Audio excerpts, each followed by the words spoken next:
ఓం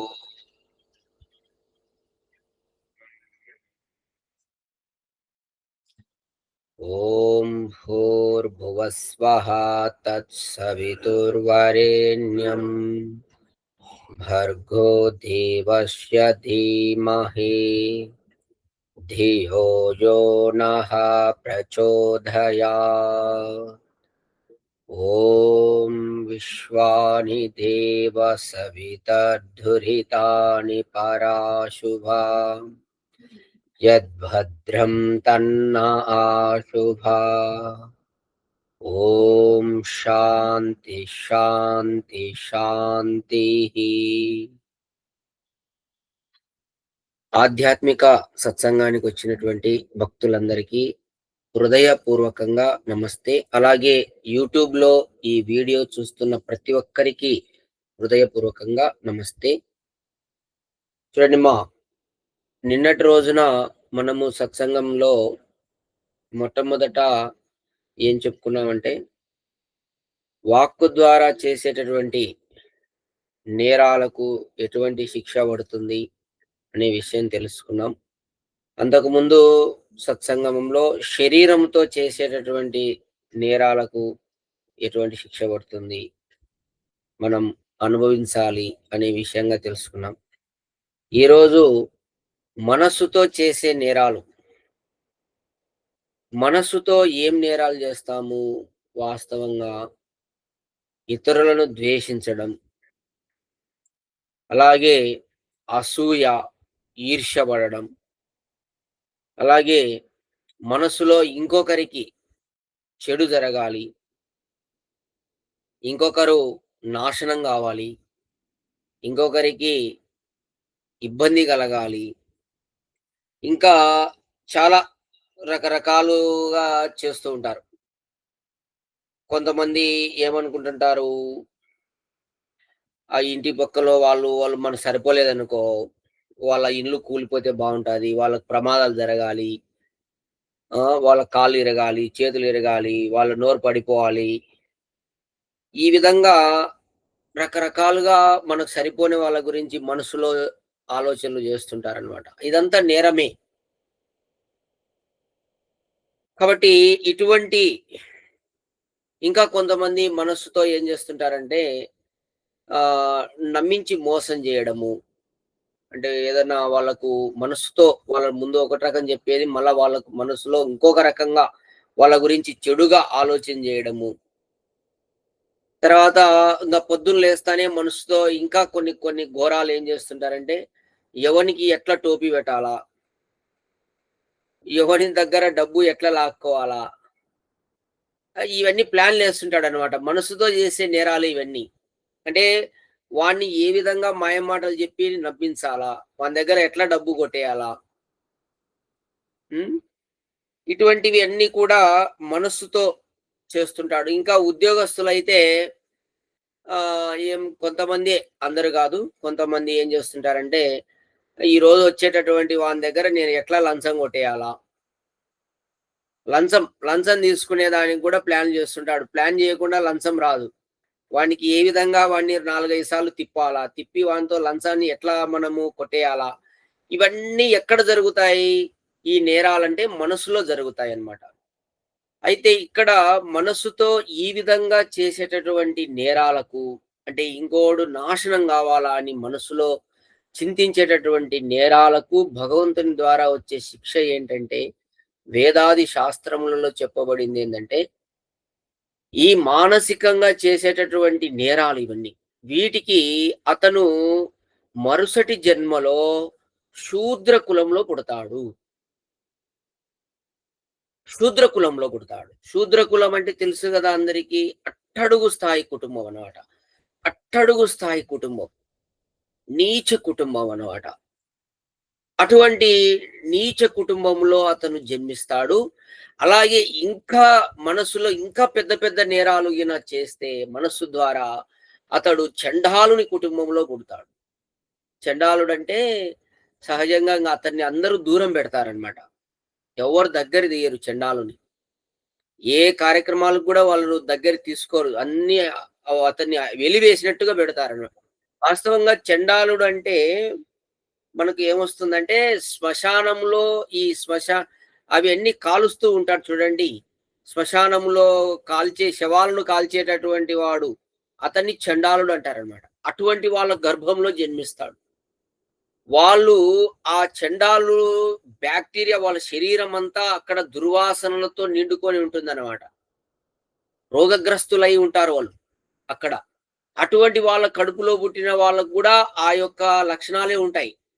వాళ్ళను ఎవరు పిల్లలు గూడా దగ్గర తీసుకోరు. చండాలుని పిల్లలను ఆడుకునేటప్పుడు వాళ్ళ కుటుంబంలో పుట్టారనుకోండి, అప్పుడు ఆ పిల్లలు ఎక్కడికైనా ఆడుకోనికొస్తే అందరితో పాటు వాళ్ళని దూరం పెడతారు. "రేయ్! నువ్వు దూరంగా పోరా నువ్వు మీ కుటుంబం మంచిది గాదు. మీరంతా ఆహ్, చండాలుని కుటుంబం" అని ఆ పిల్లలను ఆడుకోనియరు గూడా.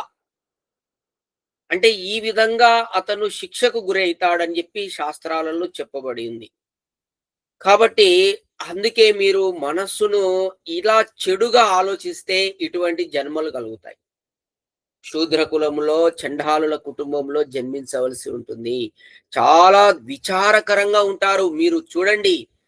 ఈ శూద్ర కులంలో పుట్టినటువంటి చండాలుల కుటుంబంలో పుట్టిన వాళ్ళ యొక్క ప్రవృత్తి, వాళ్ళ మానసిక మెంటాలిటీ గమనించండి. ఎప్పుడు దిగులుగా వాళ్ళకు ఉత్సాహం ఉండదు.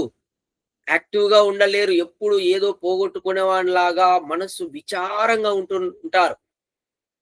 దీనికి కారణం ఏంటంటే, వాళ్ళు గత జన్మల్లో ఈ విధంగా మానసికంగా నేరాలు చేసినందువలన ఆ జన్మలు జన్మించవలసి ఉంటుంది. మరుసటి జన్మలో ఇటువంటి జన్మ వస్తుంది.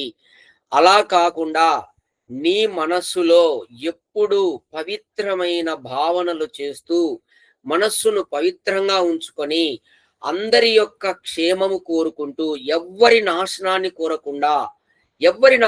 కోరవద్దు. మనస్సుని ఎప్పుడూ పవిత్రంగా పరోపకార చింతన, మనస్సులో పరోపకారం ఒక్కటే ఉండాలి.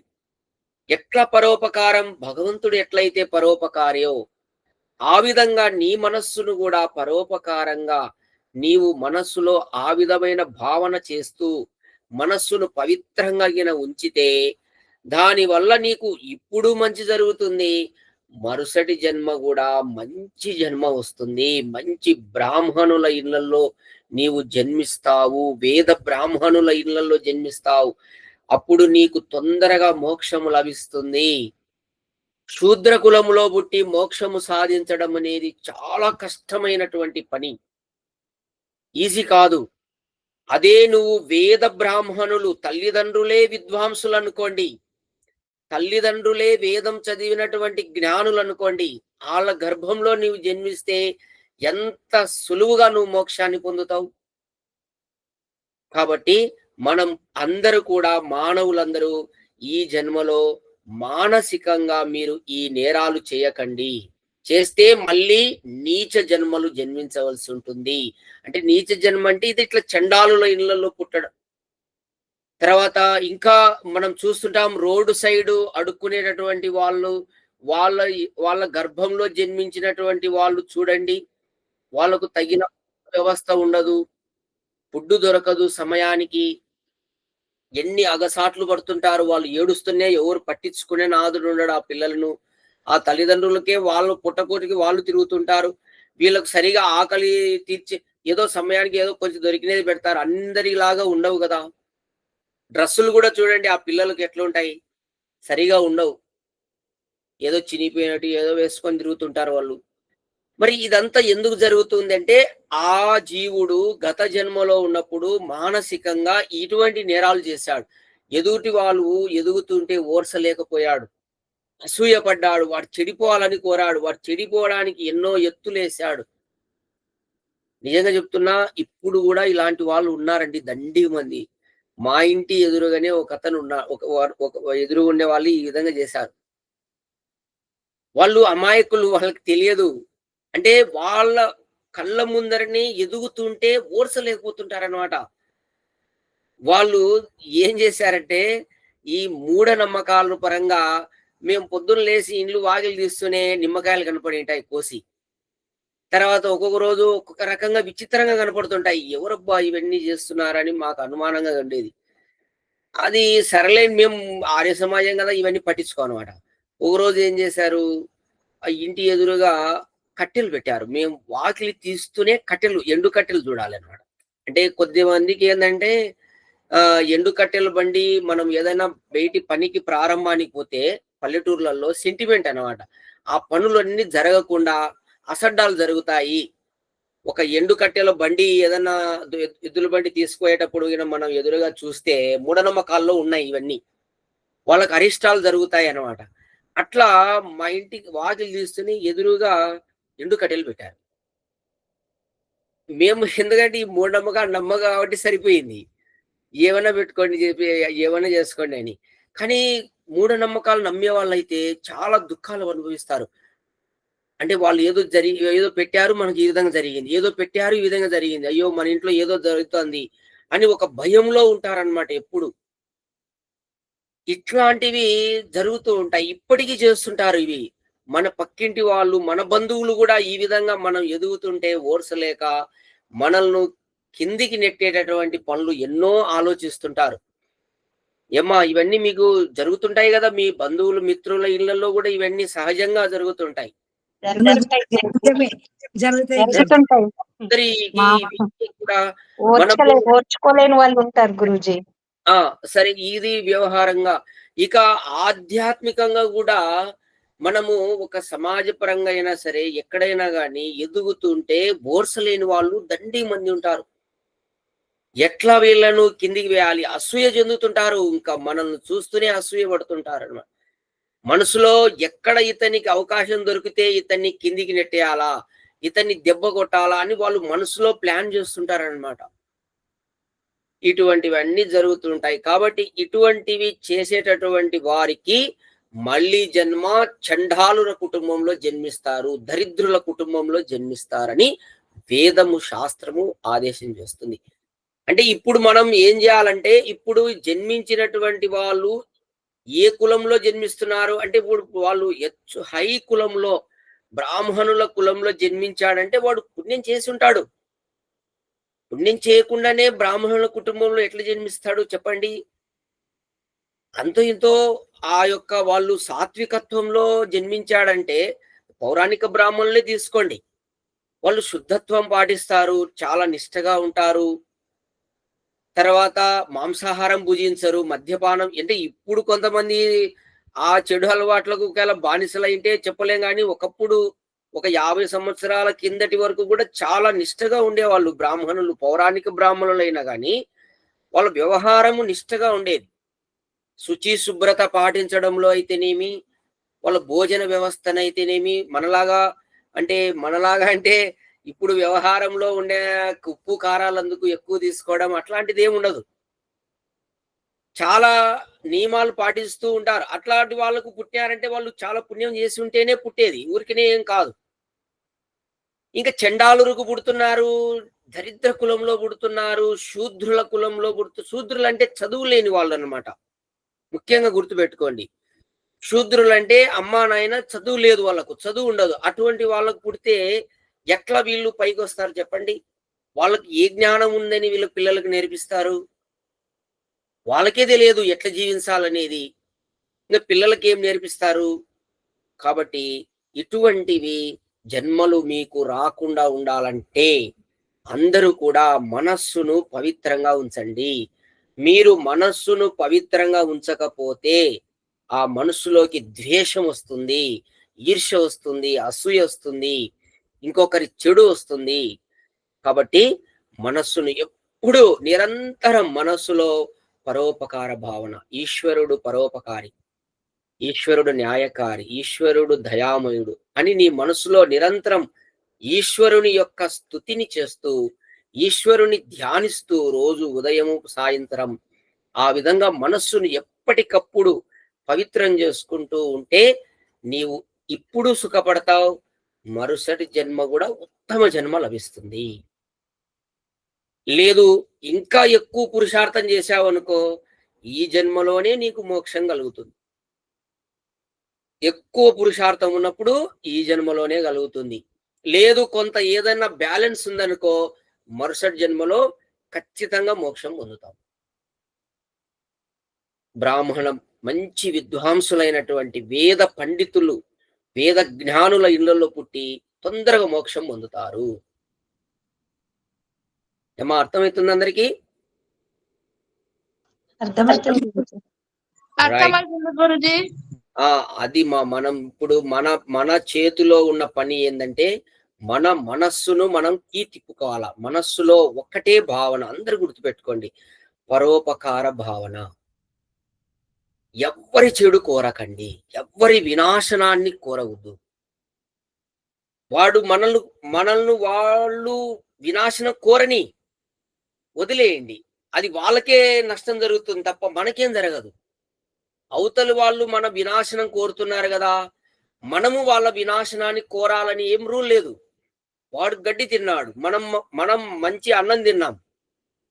అన్నం తినేవాడి ప్రవర్తన అట్లనే ఉండాలి, గడ్డి తినేవాడి ప్రవర్తన అట్లే ఉంటుంది. వాడు తిన్నాడు కదా అని మనము అలానే చేస్తే నీకు వాళ్ళకి తేడా ఏముంటుంది? కాబట్టి మన వ్యవహారం అనేది ఈ విధంగా ఉండాలి, మనస్సును పవిత్రంగా ఉంచుకోవాలి. ఓకే, తర్వాత ఒక వేద మంత్రం తెలుసుకుందాం. ఇప్పుడు శారీరక నేరాలకు ఎటువంటి శిక్షలు ఉన్నాయి, వాచిక అంటే వాణి ద్వారా చేసే నేరాలకు ఎటువంటి శిక్షలు ఉన్నాయి, మనస్సు ద్వారా చేసేదానికి ఈ విధంగా శిక్షలు ఉన్నాయని, ఈ మూడింటిని సవరించుకుంటేనే మనకు మోక్షం వస్తుంది. లేకపోతే ఇన్ని నేరాలన్నీ దీనివల్లనే జరిగేది. శరీరము, వాక్కు, తర్వాత మనస్సు, మూడింటిని మనము శుద్ధం చేసుకోవాల్సినటువంటి అవసరం ఉంది. అందరూ గుర్తుపెట్టుకోండి. దీనికి ఒకే ఒక ఉపాయం, పరమాత్మ యొక్క స్తుతి బాగా చేయాలి. పరమాత్మ స్తుతి ఎంత బాగా చేస్తే అంత పవిత్రమైతా ఉంటావు. నువ్వు పరమాత్మను స్తుతి చేయడమే లేదనుకో, నీవు పవిత్రుని కాలేవు. గుర్తుపెట్టుకోండి. మహర్షి దయానంద సరస్వతి చెప్పినటువంటి మాట ఇది. ఋగ్వేదాది భాష్య భూమికలో రాశాడు, ఈశ్వరునిగిన ఎవరైతే ఉపాసన అంటారు, దాన్ని స్తుతినే ఉపాసన అంటారు. ఎవరైతే ఈశ్వరోపాసన ఎక్కువ చేస్తారో వాళ్ళు తొందరగా పవిత్రులైతారు. వాళ్ళు శారీరకంగా, మానసికంగా, వాచికంగా అన్నిట్లో పవిత్రత సంపాదిస్తారు. కాబట్టి కొద్దిగా సమయాన్ని ఈశ్వరుని కొరకు వినియోగించండి. కాలక్షేపం చేయకండి, అనవసరంగా ఎవరితో మాటలు పెట్టుకోకండి. రోజు ఎంత సమయం ఈశ్వరునితో నీవు గడిపావు, ఈశ్వరునితో ఎంత సమయం నువ్వు స్నేహం చేశావు, ఈశ్వరునితో బంధుత్వాన్ని ఎంత సంపాదించావు, ఎంత దగ్గర అయ్యావు. అది ఈశ్వరునికి దగ్గర కావాలంటే స్తుతిని వల్లనే జరుగుతుంది తప్ప ఇంకొకటి కాదు. ఈశ్వరుని ఉపాసన చేయడం ద్వారానే ఈశ్వరునికి సమీపంగా వెళ్తావు, దగ్గర అవుతావు. అప్పుడు దగ్గరయ్యే కొద్దీ ఆ పరమాత్మ యొక్క శక్తి నీకు లభిస్తుంది. అందరు గుర్తుపెట్టుకోండి. చాలా మంది వినడం వరకే, ఆచరణ లేదు. ఆచరణ లేనంత వరకు ఎంత విన్నా అది భారం అవుతుంది. ఆ భారం దిగిపోవాలంటే ఆచరిస్తూ ఉండండి. మనం చాలా విషయాలు వింటుంటాం, చాలా విషయాలు చదువుతుంటాం. ఆచరణ ఏమి చేయకపోతే అది కూడా బరువే అని చెప్పి శాస్త్రంలో ఉంది, ఋషులు చెప్తున్నారు. అది కూడా బరువే. ఆ బరువు వల్ల నువ్వు ఏదో ఒక రోజు ఇబ్బంది పడతావు. ఎంతసేపు మోస్తావు బరువును? అందుకే ప్రతి ఒక్కరు కూడా ఏదైతే వింటున్నారో దాన్ని ఆ రోజు నుండే, ఆ క్షణం నుండే ఆచరణలో పెట్టడానికి ప్రయత్నం చేయాలి. తను చేస్తేనే అది లాభం. అప్పుడు విన్నదానికి, చదివిన దాని ఫలితం ఏంటంటే ఆచరణ. కాబట్టి ఎక్కువ సమయాన్ని ఈశ్వర ఉపాసనకు కేటాయించండి.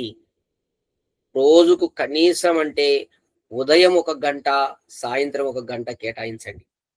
సమయం ఉంటే గిన.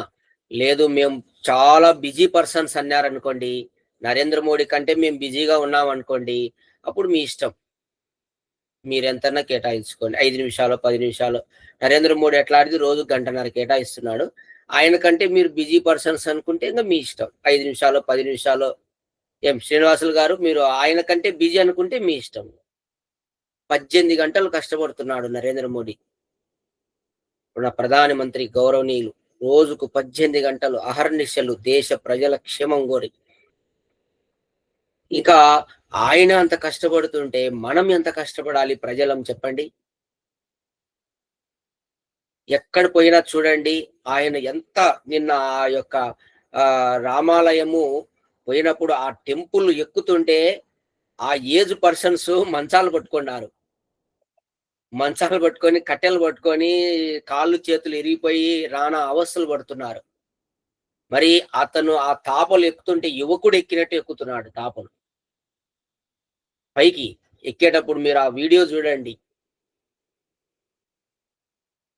కాబట్టి ప్రతి ఒక్కరు అతను ప్రతిరోజు యోగాభ్యాసం చేస్తాడు. ఈశ్వరన ఉపాసన చేస్తాడు కాబట్టే అంత, అంత శక్తివంతుడయ్యాడు. ఈరోజు ప్రపంచ దేశాలు ఆయన దిగుతే కాళ్ళకు మొక్కుతున్నాయి. అన్ని దేశాల వాళ్ళు సలాం కొడుతున్నారు. ఒక మనిషిలో ఆ పవర్ అనేది ఈశ్వరుని వల్ల కలుగుతుంది గుర్తుపెట్టుకోండి. అందరికి రాదు. ఎవరు ఈశ్వరుని ఎక్కువ ఉపాసన చేస్తారో వాళ్ళు ఆ విధంగా శక్తివంతులవుతారు. అతనికి ఆ విధంగా ఈశ్వర ఉపాసకుడికి ప్రజలందరూ జేజేలు చెప్తారు. గుర్తుపెట్టుకోండి.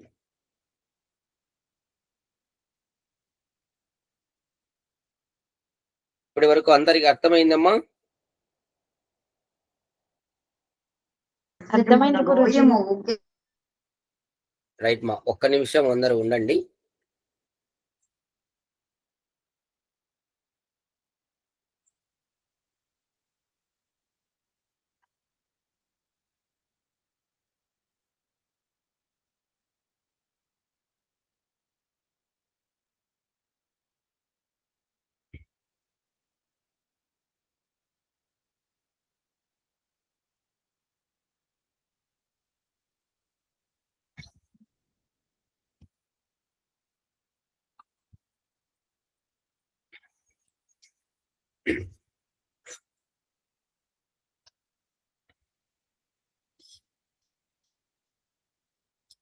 ఓం తత్సత్. రైట్ మా. ఈరోజు ఈశ్వరుని ప్రార్థనా మంత్రము, నిన్న భగవంతుని స్తుతి మంత్రం వచ్చింది. ఈరోజు భగవంతుని ప్రార్థనా మంత్రం.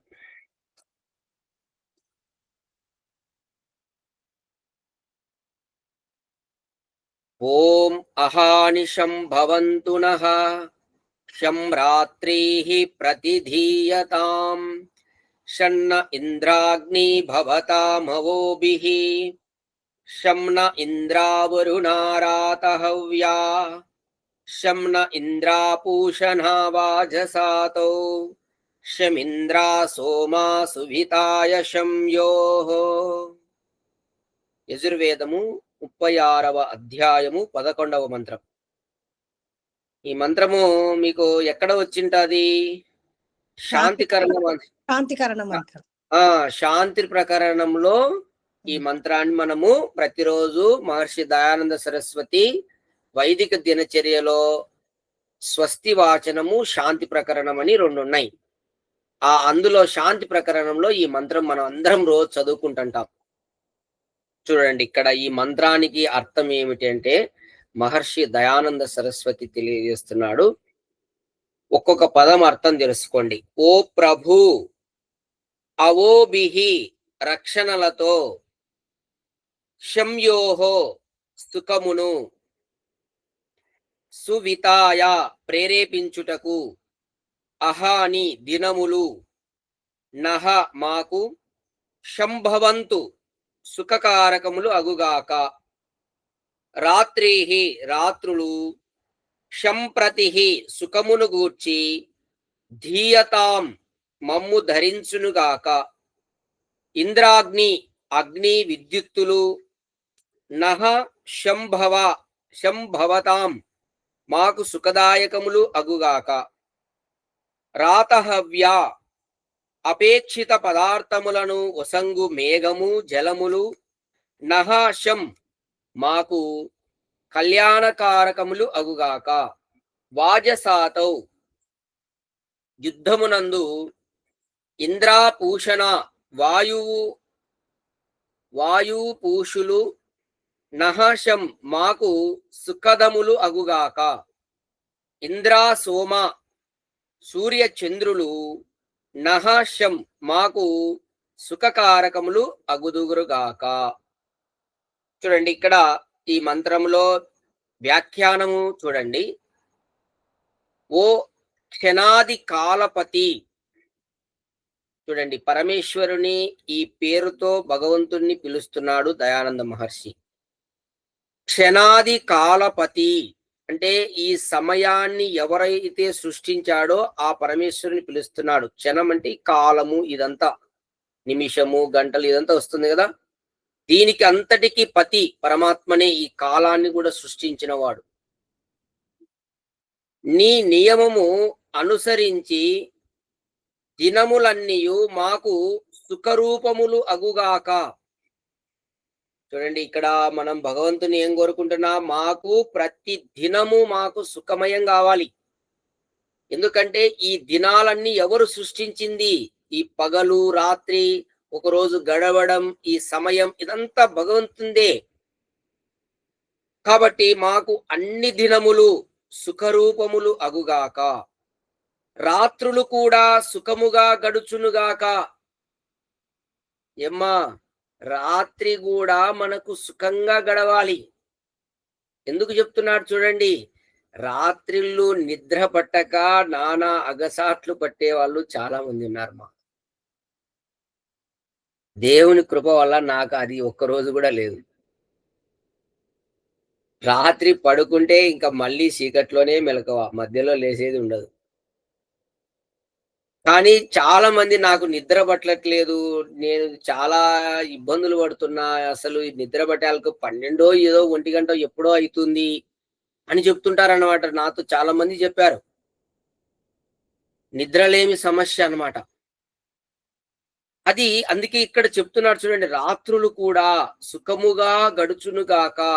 ఓ భగవంతా, దినము రాత్రులను సుఖకారకములు అగునట్లు నీవు ధరింపుము. మాకు ఈ యొక్క పగలు రాత్రి సుఖంగా ఉండేదానికి నీవు ధరించు మా లోపల, ఆ విధంగా చెయ్యి. అందువలననే మేము నిరంతరము సుఖింతుముగాక. దానివల్ల మేము నిరంతరం సుఖంగా ఉండాలి. ఎప్పుడు నిరంతరం పగలు రాత్రి అన్ని క్షణములు, అన్ని నిమిషాలు, అన్ని రోజులు, ప్రతి దినం మేము సుఖంగా గడవాలి. అంటే దీని ఉద్దేశం చూడు, పరమాత్మ నీవు నిరంతరం సుఖమే ఉండాలని చెప్తున్నాడు. ఓ సర్వస్వామి, సూర్యాదులు నీ అనుగ్రహమున రక్షణ విధులతో మాకు సుఖకారకులుదురు అగుదురుగాక. సర్వస్వామి అంటే అన్నిటికీ స్వామి పరమాత్మనే. సర్వం అంటే విశ్వానికంతటికీ స్వామి భగవంతుడు, అధిపతి. అన్ని ఆయన కనుసనలోనే ఉంటాయి. చంద్రుడు గాని సూర్యుడు గాని అన్ని ఆయన చెప్పినట్టు నడుచుకుంటుంటాయి. అన్నిటికీ ఆయనే స్వామి మొత్తానికి. కాబట్టి సూర్యాదులు, ఇక్కడ సూర్యాదులు అంటే సూర్యుడు చంద్రుడు ఇవన్నీ వస్తాయి అన్నమాట. అవన్నీ కూడా నీ అనుగ్రహమున రక్షణమైన విధులతో మాకు సుఖకారకములు అగుదురుగాక. అవన్నీ మాకు బాగా రక్షణనిస్తూ సుఖం కలిగించునుగాక. ఓ ప్రాణధార, వాయువు చంద్రుడు హోమాదుల కారణంగా శుద్ధ గుణయుక్తములై మాకు సుఖమునసంగుగాక. చూడు ఇక్కడ, ఓ ప్రాణాధార, ఈ ప్రాణమునకు ఆధారం ఎవరు? భగవంతుడే. అన్ని శరీరములలో ఉన్నటువంటి ప్రాణాలకు ఆధారం భగవంతుడే. అందుకే ఇక్కడ ప్రాణాధార. వాయువు చంద్రుడు హోమాదుల కారణంగా శుద్ధ గుణయుక్తములై మాకు సుఖమునసంగుగాక. అంటే ఇక్కడ మనకు భగవంతుడు ఏం చెప్తున్నాడు, మీరు వాయువును శుద్ధంగా ఉంచుకోవాలంటే మీరు హోమం చేయండి, దానివల్ల మీకు వాయువు శుద్ధి అవుతుంది, మీకు సుఖం కలిగిస్తుంది. మానవులకు ఈ విధంగా ఉపదేశం చేస్తున్నాడు ఈ మంత్రం ద్వారా. అందరూ గుర్తుపెట్టుకోండి, మీరు వాయువు శుద్ధమైన వాయువు పీల్చుకుంటే ఆరోగ్యకరంగా ఉంటారు, అంతేకాకుండా ఎక్కువ కాలం జీవిస్తారు, సుఖంగా జీవిస్తారు. అది కూడా అది ఎప్పుడు జరుగుతుంది? మీరు హోమం చేయాలి, అగ్నిహోత్రం చేయాలి, ప్రతి మానవుడు చేయాలి. తను సుఖం కోరుకున్నాడు కదా, తనే చేయాలి. చాలా మంది ఏమనుకుంటుంటారంటే ఎక్కడో హోమం జరుగుతుంటే పోయి పార్టిసిపేట్ చేస్తుంటారు. అలా చేయకూడదు. అలా చేస్తే నీకేం రాదు. స్వయంగా నీవు చేయాలి, నువ్వు నేర్చుకోవాలి, నువ్వే చేయాలి. స్వయంగా నువ్వు కూర్చొని చేసినప్పుడే నీకు ఫలితం దక్కుతుంది. నీకు రోగం వస్తే ఇంకొకరి వేరే వాళ్ళ దగ్గరికి పోతే అది పోదు. ఏమ్మా అర్థమవుతుందా? ఎవరికి జబ్బు వస్తే వాళ్ళే అనుభవిస్తుంటారు. పక్కనోళ్ళకి ఈయనకి కుదరదు. ఇస్తారా? ఎవరికన్నా మీ ఇంట్లో పనోళ్ళకో ఇంకొకరికో రోగాన్ని అప్పచెప్తారా? అప్పచెప్పలేరు. చూడండి. చెప్పారు గురూజీ, చెప్పారు. మీకు వచ్చినప్పుడు మీరే అనుభవిస్తుండాలి. పక్కనోళ్ళు ఊరికి చూస్తుంటారు అంతే. కాబట్టి మనం సుఖంగా ఉండాలి, మనం ఆరోగ్యంగా ఉండాలంటే మనం హోమం చేయాలి, మంచి వాయువు పీల్చుకోవాలి. నువ్వే కూర్చొని చెయ్యి. పరమాత్ముడు కూడా అదే చెప్తున్నాడు, స్వయం యజస్వ. నువ్వే కూర్చొని చెయ్యి, నువ్వే నేర్చుకోడు, నువ్వే చేయాలి. నువ్వే చేస్తే నీకు ఫలితం ఉంటుంది. కాబట్టి అందరూ కూడా ఈ విధంగా హోమం చేసి వాయువును శుద్ధంగా ఉంచుకొని దాని ద్వారా సుఖము నొసంగాలి, అంటే సుఖం అనుభవించాలి. ఓ ప్రాణపతి, నీ రక్షణలో మేము పూర్ణ ఆయువు కలవారమై బలయుక్త ప్రాణములతో కూడి యుద్ధమున అత్యంత పురుషార్థముతో స్థిరముగా ఉందుముగాక. చూడండి, ఇక్కడ ప్రాణపతి, ప్రాణములకు పతి. పతి అంటే తండ్రి, సృష్టించిన వాడు. ఈ శరీరములో ఒక ప్రాణం ఉంది అంటే దాన్ని సృష్టించిన భగవంతుడు. మనం కాదు మన ప్రాణాన్ని సృష్టించుకుంది. అట్లా ప్రతి శరీరంలో కూడా ఒక ప్రాణం ఉంది, అది పరమాత్మ, దానికి పతి, తండ్రి. కాబట్టి ఓ ప్రాణపతి, నీ రక్షణలో, నీ యొక్క రక్షణలో మేము పూర్ణ ఆయువు కలవారమై. చూడండి, భగవంతుడు చెప్తున్నాడు, అందరూ పూర్ణ ఆయుష్ జీవించాలి. మధ్యలో ఎవరు చనిపోకూడదు. ఒకవేళ చనిపోయారంటే అది మనం తెలియక, అజ్ఞానం చేత, స్వయంకృతాపరాధం చేత చనిపోవడమే. గుర్తుపెట్టుకోండి. ఈ విధంగా వేదం ప్రకారం, పరమేశ్వరుని యొక్క ఆజ్ఞ ప్రకారం, ఆదేశం ప్రకారం జీవిస్తే నీవు పూర్ణ ఆయుష్ జీవిస్తావు. దానికి మన గురువు గారే నిదర్శనము. గోపదేవ్ శాస్త్రి గారు పూర్ణ ఆయుష్ జీవించాడు, 100 ఏళ్ళు. వేదం ప్రకారం జీవించాడు. ఎక్కడే గాని తప్పుటడుగు లేదు. వేదం ప్రకారమే స్థిరంగా ఉన్నాడు. ఆ స్థిరత్వం రావాలి అందరికీ కూడా. ఇక్కడ అదే చెప్తున్నాడు చూడండి, నీ రక్షణలో మేము పూర్ణ ఆయువు కలవారమై బలయుక్త ప్రాణములతో కూడి. మన ప్రాణము కూడా బలంగా ఉండాలి. ఎప్పుడు బలంగా ఉంటుంది చెప్పండి మా? మీ శరీరంలో ఉండే ప్రాణాలు ఎప్పుడు బలయుక్తంగా ఉంటాయి? యజ్ఞాలు చేస్తూ, బలవర్ధకమైన ఆహారం భుజిస్తూ, పరమాత్ముని ఆజ్ఞానుసారంగా నడుచుకున్నప్పుడు ఉంటాయి. అవన్నీ జనరల్ కాదు. నేను డైరెక్ట్ సూటిగా ఆన్సర్ చెప్పాలి. సూటిగా ఉండాలి ఆన్సర్.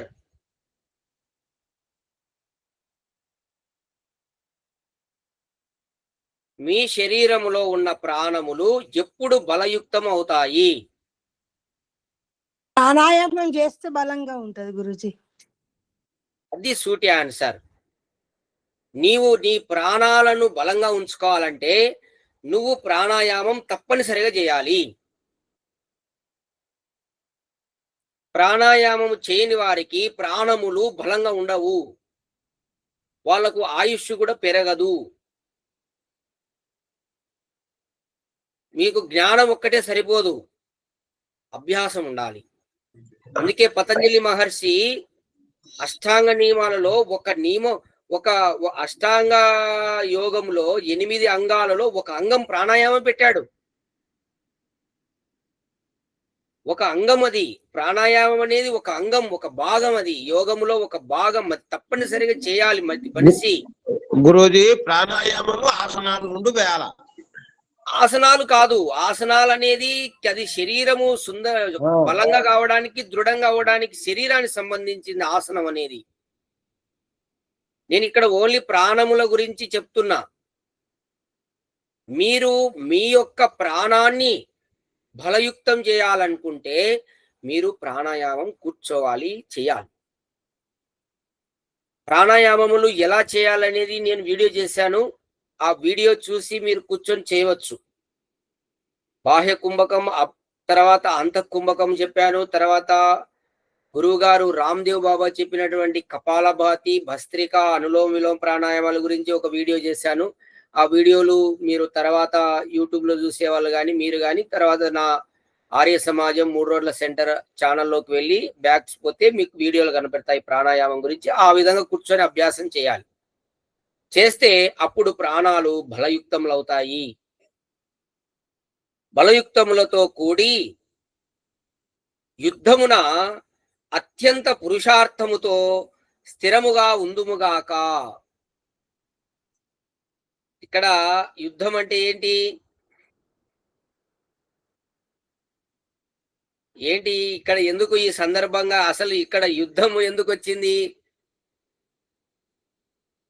ఏమి యుద్ధం చేస్తున్నారు?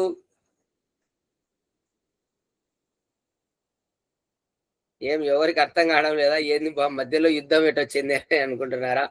యుద్ధం అంటే ఈ జీవితమే ఒక సంగ్రామం. యుద్ధమే ఇది. అట్లా కాదు గురూజీ, ఇంకా కొత్త వాళ్ళకి అవకాశం ఇవ్వాలి కదా అని చెప్పలే. సరేలేండి. ఓకే. ఇప్పుడు ఈ జీవితమే ఒక సంగ్రామం. మనం అందరము యుద్ధంలోనే ఉన్నాం. మీకు అర్థం కావట్లేదు. ఎవరు ఏ ఊరికే అట్లా అనుకుంటున్నారు? అందరము ఈ సంగ్రామం, జీవితం అనే ఒక సంగ్రామంలో ఉన్నాము. యుద్ధంలోనే ఉన్నారు. ఈ యుద్ధంలో విజయం సాధించాలి. విజయం అంటేనే మోక్షము. కాబట్టి ఈ సంగ్రామాన్ని మనము జయించాలంటే మన శరీరంలో ఉన్నటువంటి ప్రాణాలు బలంగా ఉండాలి. గుర్తుపెట్టుకోండి. కాబట్టి ఆ విధంగా అత్యంత పురుషార్థముతో స్థిరముగా ఉందుముగాక. ఈ యుద్ధములో నుంచి మీరు పారిపోవద్దు. పురుషార్థం చేయండి, అత్యంత పురుషార్థం చేయండి, చేసి స్థిరంగా ఉండండి అని చెప్తున్నాడు పరమాత్మ. ఈ జీవితంలో నుంచి వెనుకడుగు వేయొద్దు, ముందుకే వెళ్ళండి. ఈ సంగ్రామంలో, ఈ యుద్ధంలో మీరు పురుషార్థం చేయండి. అది కూడా ఎట్లా? అత్యంత పురుషార్థం చేయండి. పురుషార్థముతో స్థిరముగా ఉందుముగాక. శత్రు సమ్ముఖమున మేము ఎన్నడూ నిర్బలులము కాకుందుముగాక. ఈ యుద్ధములో శత్రువుల యొక్క ఎదుట వచ్చినప్పుడు మేము నిర్బలులము కాకుందుముగాక. ఎవరొస్తారు శత్రువులు? ఈ యుద్ధంలో శత్రువులు ఎవరు?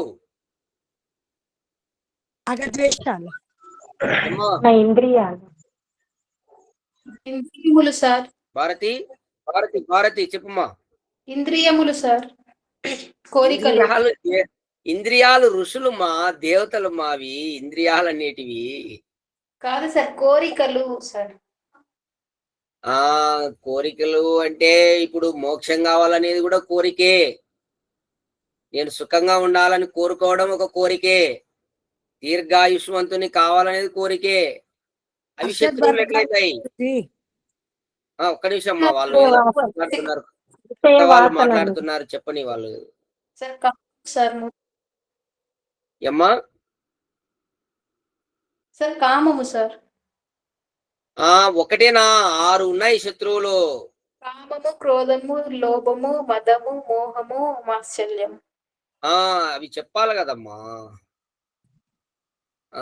వీడియో ఆన్ చేసుకొని చెప్పు. యూట్యూబ్ లో ప్రపంచం అంతా చూస్తారు. నేను ఈ వీడియో మనము యూట్యూబ్ లో పెడతాం. మీరు ఫేస్ ఆన్ చేసుకుంటే మీరు జీవితకాలం అంతా మీరు మళ్ళా తర్వాత కూడా ఎవరో ఈ అమ్మాయి భారతి అని ఒక అమ్మాయి సమాధానం చెప్పిందని దాంట్లో వస్తుంది అంతా. గురూజీ మాటలో చెప్పాలంటే అక్షత్ వర్గాలు. అదేలే, ఆ అమ్మాయి అదే చెప్తుంది. ఈ యొక్క శత్రువులు మనకు జీవితంలో, మన ఈ సంగ్రామంలో ప్రతి మానవునికి శత్రువులు ఎవరంటే ఈ అరిషడ్ వర్గాలు. అంటే ఈ కామ క్రోధ లోభ మోహ మద మాత్సర్యములు అనేటటువంటి ఈ శత్రువుల యందు మనము ఎప్పుడు కూడా నిర్బలులము కాకుందుముగాక. అలాగే సోమ సువితాయ శమ్యోహో ప్రాణాపానౌ ఇంద్రాగ్ని అని శతపథంలో ఉన్నది. ఓ మహారాజా, నీ యొక్క వ్యవస్థలో రాజు ప్రజలు పరస్పరము విద్యాది సత్య గుణయుక్తులై తమ ఐశ్వర్యమును ఉత్పన్నము చేసుకొందురుగాక. చూడండి ఇక్కడ భగవంతుడు ఏం చెప్తున్నాడో చూడండి. మనము అందరం కూడా భగవంతుని యొక్క రాజ్యంలో ఉన్నాం. అందుకే మహారాజా అని చెప్పబడుతోంది. భగవంతునికి మహారాజు, రాజాది రాజు. ఓ మహారాజా, నీ యొక్క వ్యవస్థలో, అంటే ఈ మొత్తం వ్యవస్థ అంతా భగవంతుని వ్యవస్థ. ఇది నీ వ్యవస్థలో మళ్ళీ కింద కొంతమంది రాజులు ఉంటారు. రాజు ప్రజలు. ఇప్పుడు మనమందరం ప్రజలు. మనకు రాజు ఎవరు? ప్రధానమంత్రి. అట్లా ఈ రాజు ప్రజలు పరస్పరము ఒకరికొకరు విద్యాది సత్యగుణయుక్తులై, రాజుకు విద్య ఉండాలి, ప్రజలకు విద్య ఉండాలి. ఆ విద్యలు ఎట్లా ఉండాలి? సత్యమైనవి ఉండాలి. ఆ విధంగా ప్రజలు సత్య విద్యలు నేర్చుకోవాలి, రాజు కూడా సత్య విద్యలను పొంది ఈ విధంగా ఒకరికొకరు పరస్పరము గుణయుక్తులై తమ ఐశ్వర్యమును ఉత్పన్నము చేసుకొందురుగాక. ఈ విధంగా ఆ రాజ్యములో ఐశ్వర్యం అనేది ఉత్పన్నం కావాలి, పెరగాలి అని మనం ఇక్కడ భగవంతుడు చెప్తున్నాడు. అంటే రాజు ప్రజలు కూడా ఎలా ఉండాలనేటటువంటి విషయం కూడా ఈ మంత్రం ద్వారా పరమేశ్వరుడు తెలియజేస్తున్నాడు. ఇద్దరు, రాజు ప్రజలు ఇద్దరు కూడా సత్య విద్యా గుణయుక్తులు కావాలి. అప్పుడే ఐశ్వర్యం పెరుగుతుంది. రాజు మూర్ఖుడు అనుకోండి, ఐశ్వర్యం ఎట్లా పెరుగుతుంది? రాజ్యంలో పెరగదు. రాజుకు వేదం తెలియదు, జ్ఞానం లేదు, ఎట్లా పెరుగుతుంది? పెరగదు. ఆ రాజ్యంలో ఉన్న ఐశ్వర్యం కూడా ఖాళీ అయిపోతుంది. కాబట్టి నీ కృప వలన ప్రీతియుక్తులై మిక్కిలి సుఖలాభమును పొందుదురుగాక. భగవంతుని కృప వలన ఒకరికొకరు ప్రీతియుక్తులు, ప్రజలు రాజు అందరూ కూడా ప్రీతిపూర్వకంగా ప్రేమపూర్వకంగా ఆప్యాయంగా ఉండి మిక్కిలి సుఖము ఆ యొక్క లాభమును పొందుదురుగాక. ఇక్కడ ఇంకొక విషయం కూడా మనకు పరమాత్ముడు తెలియజేస్తున్నారు. చూడండి, ఎక్కడైతే ప్రీతి ఉంటుందో అక్కడ ఎక్కువ సుఖం ఉంటుంది, మిక్కిలి సుఖం ఉంటుంది. ఎక్కడ ప్రీతి ఉండదో అక్కడ సుఖం ఉండదు. అది కుటుంబంలో అయినా సరే, రాజ్యంలో అయినా సరే, మిత్రుల మధ్య అయినా సరే, భార్యాభర్త మధ్య అయినా సరే, ఎక్కడైనా సరే ప్రీతి ఉండాల. ఒకరినొకరు ఆప్యాయత అనేది ఉండాల, ప్రేమ అనేది ఉండాల, అనురాగం ఉండాల. ఉన్నప్పుడే అక్కడ ఎక్కువ సుఖం అనేది వర్ధిల్లుతుందని పరమాత్మ చెప్తున్నాడు. ప్రీతియుక్తం లేనప్పుడు అక్కడ సుఖం ఉండదు. కాబట్టి ఎక్కడ ప్రీతియుక్తులై ఉంటారో అక్కడ మిక్కిలి సుఖాన్ని, ఆ యొక్క లాభాన్ని పొందుతురు. సుఖము అనుభవించు మమ్ములను చూచి నీవు ప్రసన్నుడవగుదుము. ప్రసన్నుడవు అగుదువు. చూడండి, భగవంతుడు ఎవరైతే మిక్కిలి సుఖాన్ని పొందుతుంటారో వాళ్ళను చూసి భగవంతుడు ప్రసన్నుడవుతాడంట. దుఃఖం పొందే వాళ్ళను చూడాలని కోరుకోడు భగవంతుడు. భగవంతుని యొక్క కోరిక మనమందరం ఎక్కువ సుఖాన్ని అనుభవించాలి. పరమాత్మ వ్యవస్థలో మనం ఎవరు బాధలు పడొద్దు, ఎవరు కష్టాలు పడొద్దు. అది భగవంతుని కోరిక.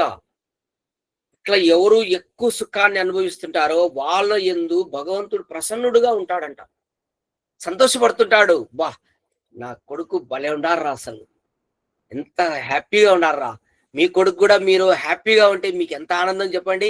అందరు చెప్పుకుంటుంటారు, బా నా వాడు భలే, అసలు ఎంత ఇంటెలిజెంట్ అనుకున్నావు, ఎట్లా ర్యాంకు సాధించాడు, ఎప్పుడు భలే ఉంటాడు, అసలు ఏం లే వాడి కథ, చెప్పనీకి కాదులే మా వాని కథ అని అని అందరు చెప్పుకుంటుంటావు ప్రసన్నుడిగా ఉండి. అదే వాడే కష్టాలు పడి వాడి నష్టపోతుంటే నువ్వు ఎంత దిగులు పడుతుంటావు చెప్పు. వాడు ఏదో ఒక బానిస అయ్యి ఒక దానికి ఒక జూదానికో లేదో ఒక మద్యానికో బానిసై తిరుగుతుండి చెడు సవాసాలు తిరుగుతుంటే నీకెంత బాధ ఉంటుంది, నీకు నిద్ర వస్తుందా తండ్రిగా? నిద్ర రాదు. పరమాత్ముడు కూడా అంతే. మనం అందరం భగవంతుని పుత్రులమే, సంతానమే. ప్రతి జీవుడు పరమేశ్వరుని సంతానమే. మనకు భగవంతునికి తండ్రి కొడుకు సంబంధం ఉంది, జీవునికి పరమాత్మకు. కాబట్టి మనం సుఖంగా ఉంటే ఈశ్వరుడు మన యందు ప్రసన్నుడుగా ఉంటాడు, చాలా సంతోషపడుతుంటాడు. కాబట్టి మేము నీ యొక్క సత్యమైన ఆజ్ఞలను పరిపాలింతుము. ఫైనల్ గా మన అందరి మీద ఒక బాధ్యతనుంచాడు. సత్యమైనటువంటి ఆజ్ఞ, పరమేశ్వరుని ఆజ్ఞ, అది సత్యం, అంతే, దానికి తిరుగులేదు. ఇంకా అది వేదమే. కాబట్టి ఈ విధంగా వేదంలో చెప్పబడినటువంటి విధంగా, ఇందాక ఈ మంత్రంలో చెప్పబడిన విధంగా మనం జీవించగలిగితే, ఈ సత్యమైనటువంటి ఆజ్ఞలు, భగవంతుని ఆజ్ఞలు మనం గిన పాలించినట్లయితే మన జీవితము సుఖమయంగా, మిక్కిలి సుఖంగా ఉంటుంది. కాబట్టి ఈ విషయాలన్నీ మీకు అర్థమైనాయని అనుకుంటున్నా. అర్థమైందమ్మా? అర్థమైంది గురుజీ. ఇంకా చెప్పాలంటే దీన్ని ఎంత పొడిగించో చెప్పొచ్చు. కాబట్టి సమయము చూసుకోవాలి, కాబట్టి తగ్గించుకుంటూ వస్తున్నా. ఒక మంత్రాన్ని గురించి 1 గంట సేపు చెప్పొచ్చు.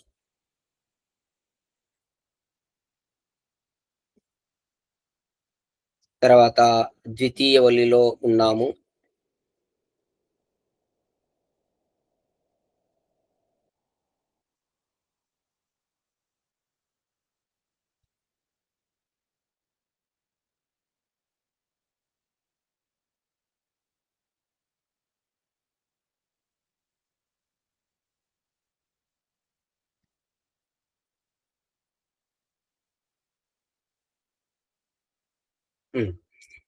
రెడీమా? నిన్నటి రోజున మనము ఏం తెలుసుకున్నామంటే, అసలు ఎవడు శిష్యుడుగా అర్హుడైతాడు అనే విషయంగా కఠోపనిషత్తులో తెలుసుకుందాం. ఈరోజు చూడండి. జానామ్యహం క్షేపధిరీత్యనిత్యం న హెద్రువైః ప్రాప్యతే హి ధ్రువం వత్త తతో మయా నాచికేత చితో అగ్నిః అనిత్యైర్ద్రవ్యైః ప్రాప్తవానస్మి నిత్యం.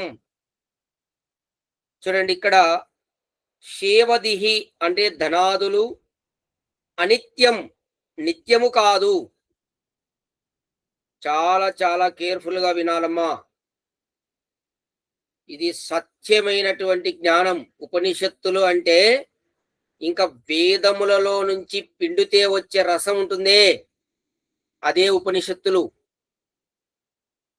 చెరుకు ఉంటుంది, చెరుకులో నుంచి మనం రసం తీసుకొని తాగుతామే, అట్లా వేదముల నుంచి పిండిన రసం ఉందే, అది ఉపనిషత్తులు. సారం బాగా అర్థం చేసుకోండి. ఇక్కడ ఏం చెప్తున్నాడు? ధనాదులు అనిత్యము, నిత్యము కాదు. ఇది అహం జానామి అని నేను ఎరుగుదును.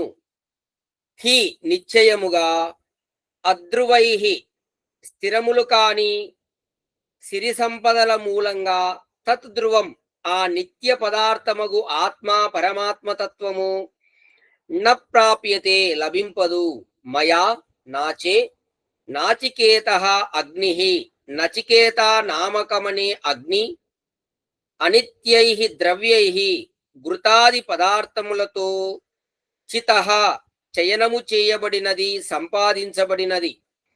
తతః తన్మూలంగా నిత్యమగు పరమాత్మ తత్వమును ప్రాప్తవాన్ అస్మి పొందగలిగితిని. చూడండి, చాలా చాలా అద్భుతమైనటువంటి విషయాలు ఈ శ్లోకం ద్వారా మీరు గ్రహించగలుగుతారు. అందరూ బొమ్మలు ఆఫ్ చేసుకోకుండా ముఖాలు కనపడేటట్టుగా పెట్టండి. యముడు నచికేతునితో ఇంకను ఇట్లనుచున్నాడు. ఈ యొక్క యమాచార్యుడు, గురువు అనేటటువంటి యమాచార్యుడు నచికేతు ఇంకా అంటున్నాడు. ఏమంటున్నాడు చూడండి. నచికేత, లోకమున గల సిరి సంపదలు అన్నియు అనిత్యములని నేను ఎరుగుదును. ఈ లోకంలో ఉన్నటువంటి సిరి సంపదలన్నీ అనిత్యమని నేను ఎరుగుదును. కామ్యకర్మల వలన లభించు సుఖ విశేషములు ఆముష్కికములు కూడా శాశ్వతములు కావని నాకు తెలియను. చూడండి, ఇక్కడ కామ్యకర్మలు అంటే ఏంటి? ఫలము కోరి చేసేటటువంటి కర్మలు. ఈ యజ్ఞం చేస్తే నా బిడ్డ యొక్క పెళ్లి కావాలి, ఈ యజ్ఞం చేస్తే నాకు కుమారునికి జాబ్ రావాలి అని ఒక మంచి కర్మే అది. కానీ ఫలం కోరి చేస్తుంటాడు. అర్థమవుతుందా? లేకపోతే ఈ యజ్ఞం వల్ల నా యొక్క అప్పులన్నీ తీరిపోవాలి అంటే ఫలం కోరి కర్మ చేస్తూ ఉండడం. మంచి కర్మలే. దానం చేస్తాడు, నా పేరు ఇక్కడ బోర్డులో రావాలి, మీ దేవాలయంలో కానీ ఎక్కడ అన్నదాన సత్రంలో నా పేరు వేయాలి దానం చేసి. కానీ మంచి కర్మే, అన్నదానానికి ఇచ్చాడు, కానీ అక్కడ ఏం కోరాడు? పేరు కోరుకున్నాడు. ఈ విధంగా ఈ కామ్య కర్మల వల్ల వచ్చే సుఖం, దానివల్ల సుఖం వస్తుంది. మంచి పని చేస్తున్నాడు, కోరుకొని ఫలం కోరి చేస్తున్నాడు, సుఖం వస్తుంది. అయితే అది కూడా శాశ్వతము కాదు, గుర్తుపెట్టుకోండి.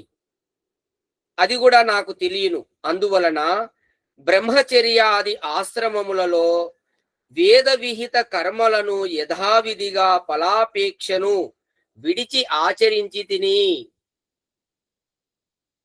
చూడండి, ఈ విధంగా ఈ బ్రహ్మచర్య ఆశ్రమంలో ఉన్నప్పుడు వీటి యొక్క ఫలం ఇదంతా శాశ్వతం కాదని నాకు తెలుసు. అందుకే నేను ఏం చేశా?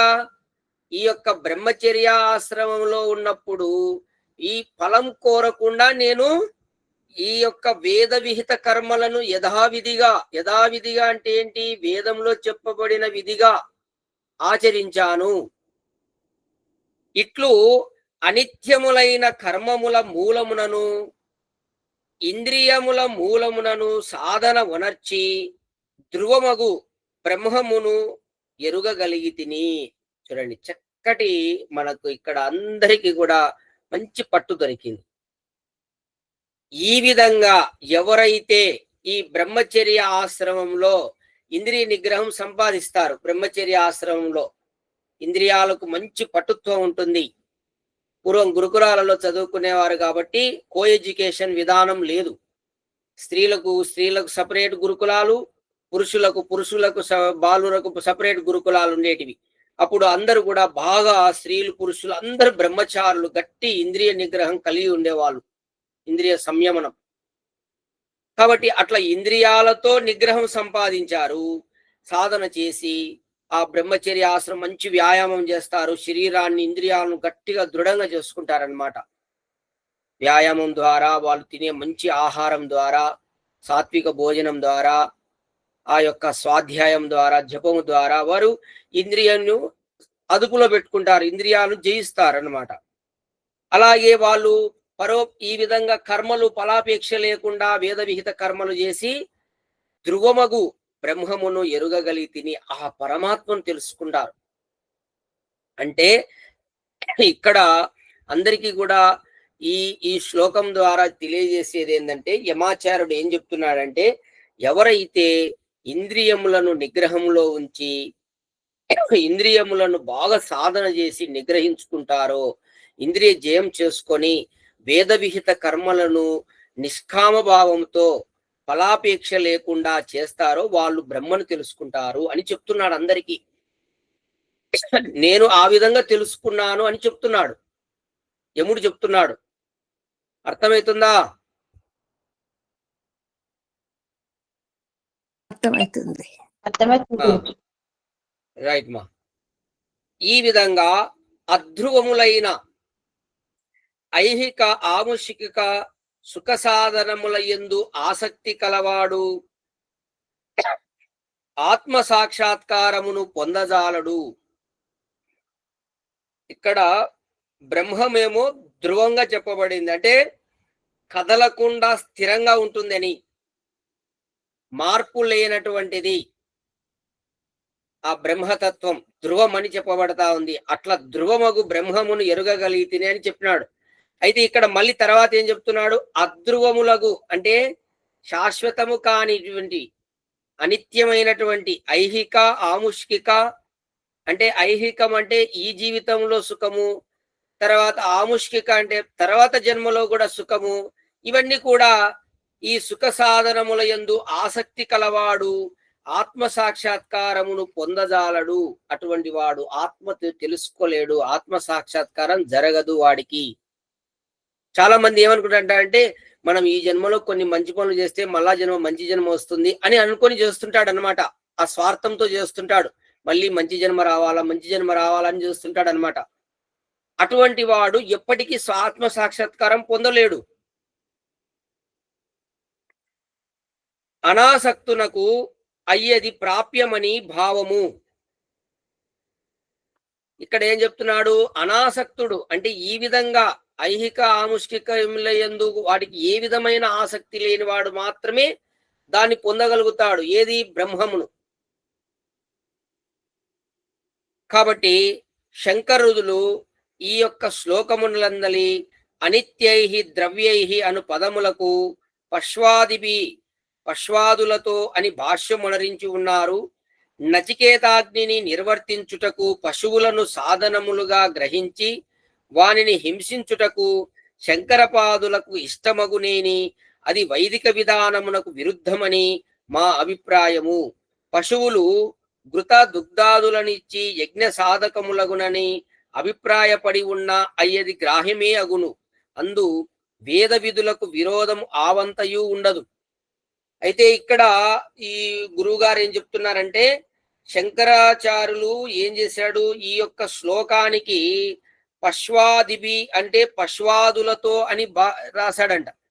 అంటే ఇక్కడ యజ్ఞం చేసి పశువులను హింసించడం అనేటటువంటిది గిన రాస్తే అది తప్పు, వేద విరుద్ధము.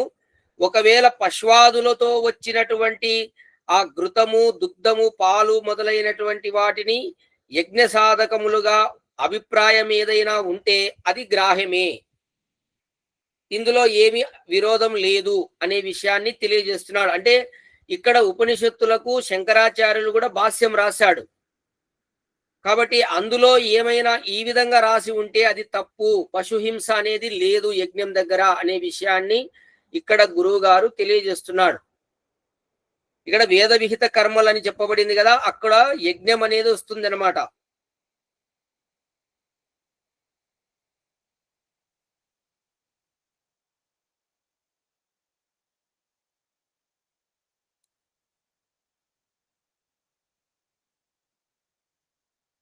కాబట్టి ఈ విధంగా పశ్వాదిభి అనేటటువంటిది ఇక్కడ పశువులను అనేది తీసుకోకుండా పశువుల ద్వారా వచ్చినటువంటి ఘృతము మొదలైనటువంటి పాలు ఇవి మనం యజ్ఞములకు సాధనములుగా తీసుకోవాలి అనే విషయంగా తెలియజేస్తున్నాడు గురువు గారు. అయితే ఇక్కడ ఈ శ్లోకం ద్వారా ప్రముఖంగా మనకు గురువు గారు చెప్పేది ఏంటంటే, ఈ యొక్క మనము వేద విహిత కర్మలను నిష్కామ భావంతో ఫలాపేక్ష లేకుండా ఈయన చేస్తే, అలాగే ఈ యొక్క మన ఇంద్రియాలు ఏదైతే ఉన్నాయో ఈ జ్ఞానేంద్రియములు, కర్మేంద్రియములు, అంతరింద్రియమైనటువంటి మనస్సును మనము బ్రహ్మచర్యము పాటించి నిగ్రహములో ఉంచితే, జితేంద్రియులము అయితే అప్పుడు మనము ధ్రువమగు బ్రహ్మమును తెలుసుకోగలుగుతాము. ఆ విధంగా నేను తెలుసుకున్నా అంటున్నాడు యముడు. ఇంకా ఇదే సాధనం, అందరికీ ఇదే ప్రాసెస్. ప్రతి ఒక్కరు కూడా ఈ విధంగా వేద విహిత కర్మలను నిష్కామ భావంతో ఫలము కోరకుండా మీరు చేస్తూ ఆ ఇంద్రియములనన్నిటినీ నిగ్రహంలో ఉంచితే ఆ బ్రహ్మంను సాక్షాత్కారం చేసుకోగలుగుతారు. లేకుంటే అన్యదా ఎప్పటికీ ఆత్మ సాక్షాత్కారం జరగదు, పరమాత్మ సాక్షాత్కారం జరగదు, ఆత్మ సాక్షాత్కారం జరగదు. ఇదే ఇంకా ఫైనల్, అందరు గుర్తుపెట్టుకోండి. అర్థమైందమ్మా? అర్థమవుతుంది గురూజీ. రైట్ మా, శాంతి పాఠం చేద్దాం. కళ్ళు మూసుకోండి, గాలి పీల్చుకోండి అందరూ. వదలండి. ఓం అసతో మా సద్గమయా తమసో మా జ్యోతిర్గమయా మృత్యోర్మా అమృతంగమయా. ఓం శాంతి శాంతి శాంతి. అందరికీ నమస్తే. నమస్తే గురుజీ, ధన్యవాదాలు. నమస్తే గురుజీ. అందరికీ నమస్తే. కొద్దిగా సమయము ఎక్కువైంది, ఎవరు ఏమనుకోకండి.